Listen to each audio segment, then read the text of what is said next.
Hi friends, Hemalatha అక్కకు పుల్లయ్య బావకు good morning. All good morning friends. Welcome to Srikrishna travels. నిన్న హేమలత అక్కతోటి, పుల్లయ్య బావతోటి, మల్లేష్ అన్నతోటి, అలాగే భువనగిరి నుండి బుజ్జి అక్కతోటి మేమంతా శ్రీశైలం అయితే వెళ్ళాము.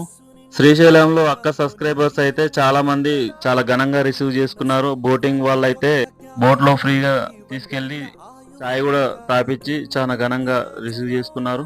గుడి సిబ్బంది అక్క సబ్స్క్రైబర్స్ అయితే ఉన్నారు. గుడి విఐపి దర్శనానికి ఫ్రీగా తీసుకెళ్లారు. జినకల కృష్ణ 551 లాక్స్ యూట్యూబ్ ఛానల్ అక్క సపోర్ట్ చేస్తూ లింక్ అయితే ఇచ్చారు. హేమలత అక్కకు అలాగే పుల్లయ్య బావకు చాలా చాలా చాలా థ్యాంక్స్. నేను 15-16 సార్ల గుడికి వెళ్ళినా దర్శనం కాలేదు. నిన్న అక్కతోటి బావతోటి మల్లికార్జున స్వామిని అయితే దర్శనం చేసుకున్నాను. Okay friends, bye.